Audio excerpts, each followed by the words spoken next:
पहिले प्रॉमिस करा की आता तुम्ही हे नाव लिहिलं 7 वंडर्स है ना. यस. आता हे वंडर्स माहिती आहे का, आता काय झालं, आता हे 7 वंडर्स मला 4 वर्षात झळकलेले दिसले पाहिजे. म्हणजे मी 4 वर्षासाठी म्हणते, काही 1 वर्षात झळकतील, जे मी तुम्हाला म्हटलंय की 1 वर्षातही तुम्हाला अचिव्हमेंट करायचं आहे. पण हे जेवढे जण आहे तुम्ही मला पहिले प्रॉमिस करा की तुम्ही तुमच्या जीवनात तुमच्या पायावर उभे राहणार आहे. Yes ma'am, promise. म्हणजे मी म्हणेल की माझी जी 2024ची बॅच होती त्यातला प्रत्येक विद्यार्थी एक पद घेऊन आहे. म्हणजे आपलं एक गेट टुगेदर परत होईल.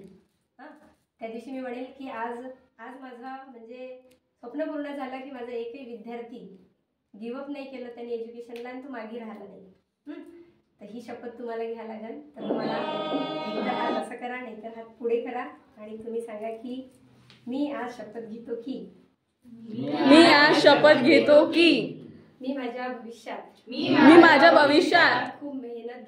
खूप मेहनत घेणार आणि माझ्या जीवनात मी एक योग्य नागरिक, एक योग्य व्यक्तिमत्व आणि माझ्या आईवडिलांचा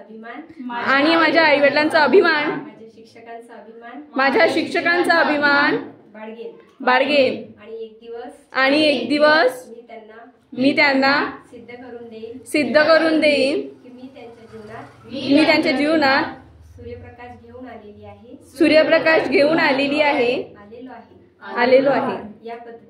या पद्धतीने मी आई वडील शिक्षक गुरुजन यांचा मान राखू इच्छितो. आणि या शपथीला मी सिद्ध करून त्या गोष्टीला आत्मसात करून माझ्या जीवनात एक यशस्वी व्यक्तिमत्व होऊन दाखवेल. ही शपथ शपथ घेणं म्हणजे असं असतं की ती शपथ आपल्याला पूर्ण करावी लागते आणि ही शपथ तुम्ही पूर्ण कराल ही मी आशा बाळगते. ज्या दिवशी तुम्ही सगळे आपली शपथ पूर्ण कराल, आपल्या जीवनात एक यशस्वी बनाल, मी काय म्हणते शून्यातूनही तुम्ही काय होऊ शकता,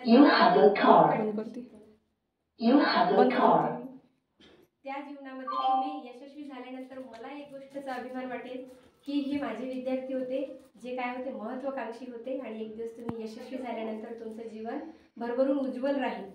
म्हणून ही तुम्हाला मी शपथ घेतली. आणि शपथ फक्त हात ठेवून घेणं नसते, तर याला परिपूर्ण करून दाखवायचं आहे.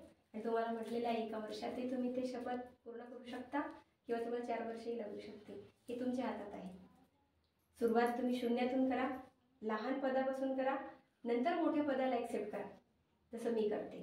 ठीक आहे. तर या पद्धतीने जर तुम्ही आघाडीवर गेला तर एक दिवस तुम्ही तुमच्या आईवडिलांवर जबाबदार राहणार नाही, तुम्ही त्यांच्यावर डिपेंड राहणार नाही, तुमचे आईवडील तुमच्यावर डिपेंड राहतील आणि तुम्ही त्यांचं कर्तव्य पार पाडणार. त्या दिवशी त्यांना आनंद होईल की तुम्हाला त्यांनी जन्म देऊन खूप चांगलं काम केलं. असं होऊ नये की आपल्या आईवडिलांचे स्वप्न तिथेच संपून जावे आणि त्यांना म्हणावं की यांना जन्म देऊन आम्ही खरंच पस्तावून राहिलो का, असं मूल आमच्या घरी जन्मालाच नाही यायला पाहिजे. म्हणून माझी अपेक्षा आहे की हे जर तुम्ही खऱ्यात उतरवाल तर या भेटवस्तूची मी मान राखेल आणि तोपर्यंत मान राखेल की ज्या दिवशी तुम्ही मला पुनश्च भेटाल सगळेजण, त्यावेळेला कदाचित माझं लग्न झालेलं असणार, कदाचित मला मूलबाळ असेल 2-4 वर्षामध्ये. तर तेव्हा मी म्हणेल की हो, माझ्या विद्यार्थ्यांनी शपथही घेतली होती आणि ती पूर्ण करून दाखवली. याच्यासाठी बेटा फक्त माझा अभिमान नाही वाढत, तुमचाही वाढते, तुमच्या आईवडिलांचाही वाढते आणि तुमचं भविष्याचंही वाढते. आणि बघा, एक पाऊल तर तुम्ही टाकून पहा आणि सुवर्ण पाऊल टाकून पहा, तुमचं आयुष्य इतकं सुवर्ण होऊन जाईल की तुम्हाला काहीही बघायलाच भेटणार नाही, इतके तुम्ही उज्ज्वल भविष्य जगणार आहे आणि खूप प्रॉम्प्ट भविष्य जगणार आहे. असे माझे विद्यार्थी जर असेल आणि ते या गोष्टीचा मान राखत असेल तर मी समजेल की मी खरी शिक्षिका आहे. नाहीतर माझ्या शिकवण्याला मी शून्य समजेल की जिथे विद्यार्थी तिथून काहीच होत नसेल तर त्या गोष्टीला काहीच अर्थ नाही.